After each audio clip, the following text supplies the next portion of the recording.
lower court must decide if Scott Peterson deserves a new trial because a juror withheld information about her past. Rochelle Neese served on the 2004 jury that convicted Peterson of killing his wife Lacey and unborn son Connor. What Neese failed to tell the court during jury selection was that when she was pregnant in the year 2000, she asked for a restraining order against her boyfriend's ex-girlfriend, writing in the order application she, quote, fears for her unborn child. In Peterson's habeas appeal, he argued Miss Neese gave false answers to get on the jury because this case, like Miss Neese's past case, involved harm to an unborn child. The state Supreme Court, with its ruling, seems to agree that the issue needs to be reviewed. The state, on the other hand, says the argument, quote, borders on the ridiculous. Scott Peterson's sister-in-law, Janie, has been fighting for Peterson's release since his conviction. She feared for the life of her unborn child. So, when you're looking to be seated as a juror in a trial where a pregnant woman was murdered, that's relevant information that needs to be presented to the court prior to being seated on that jury. In 2017, the juror, Rochelle Neese, did an interview with the Modesto Bee, denying she lied to get. Scott's appeal lawyers are making up this story. I did not lie to get on this trial to fry Scott. I did not. That was not my intention. Scott Peterson's lead appellate attorney, Cliff Gardner, issued this statement to Court TV concerning the Supreme Court's ruling, saying, in part, we agree not only with the court's apparent concern about jury candor during the jury selection process, but with its recognition about how central the misconduct was to the ability of the jury to reach a fair decision in this case. There are 19 separate arguments made in Scott Peterson's habeas. The juror issue was the only one the court of. I'm a little surprised. I'm surprised that they only selected the jury misconduct issue, but we only need one. And if this doesn't succeed in state court, all those issues will be addressed in federal court. So it's still the beginning phases of a very long process, but we're confident in the end Scott will be granted a new trial. This summer, the California Supreme Court overturned Peterson's death penalty sentence, but upheld his conviction. For now, Peterson is off death row, but remains an inmate at San Quentin State Prison. All right, let's bring in Ted Rollins, Court TV anchor.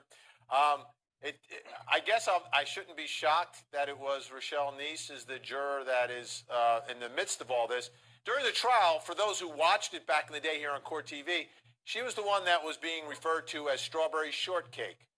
And as I recall, many people were concerned that she might, have a crush on Scott Peterson because she was one of the younger female jurors. It turned out she didn't have a crush on Scott Peterson. But Ted, I'm interested first in just your response to this particular juror having been there for that entire trial and that entire case. I agree. We were watching this trial.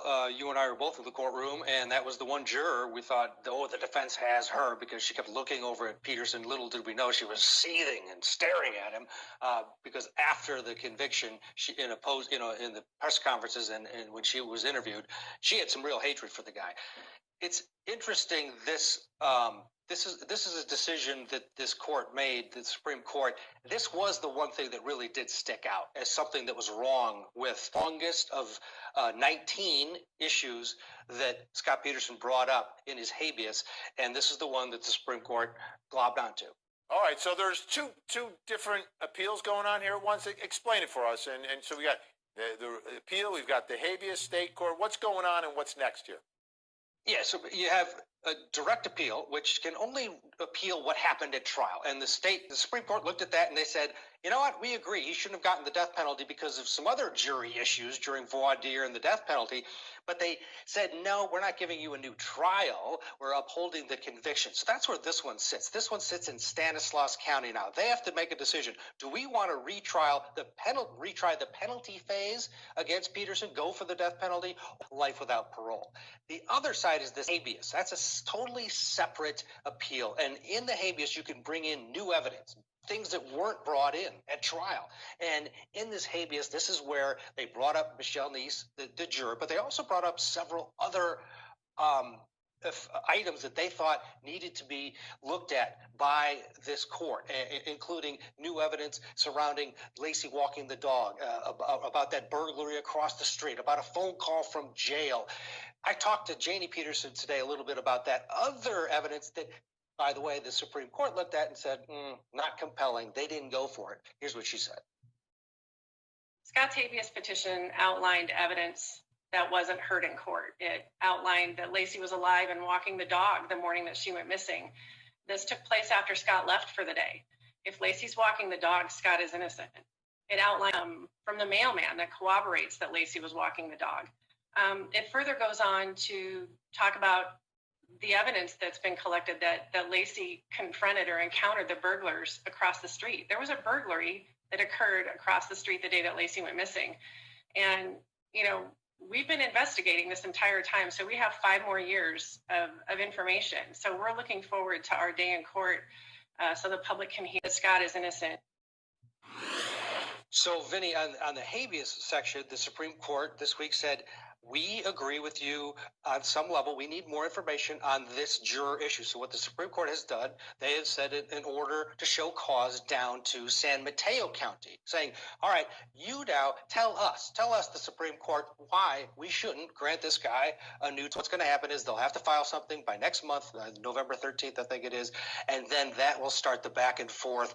There'll likely be a trial a hearing of some sort in San Mateo County. Whoever loses that will then send it right back up to the Supreme Court. They'll get it again, but this time they'll have the opinion of the lower court.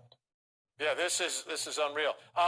In that habeas, they didn't bring up the owl theory like Michael Peterson did in North Carolina, did they? No. Okay, just want to make sure. Just want to make sure, because after the conviction, there's a lot of theories here. All right, now how about Scott Peterson? Because he's off death row now. Is he going to get moved out of San Quentin? Well, technically, he is still on death row because that has not been processed yet, because Stanislaus County hasn't decided whether they're going to retry him. So by the books, he's still on death row, but the odds of him being on death row forever are very, very low. And the odds of them retrying are very low. So the bottom line is, let's say they say, no, we're not going to retry him. He'll now be life without parole. So he will be moved. He'll have to be moved out of San Quentin, because San Quentin is a medium security facility and then death row. So if you're not a death row inmate, you'll get bounced to one of the maximum security prisons in California. And then he'll have to make all new friends when he goes there. That might be cruel and unusual. Let me ask you this. The people who were involved in the original trial, we know his attorney, right? We know him and his team. Are the prosecutors still prosecuting, and whatever happened to the judge? Because he was retired and then came back for this.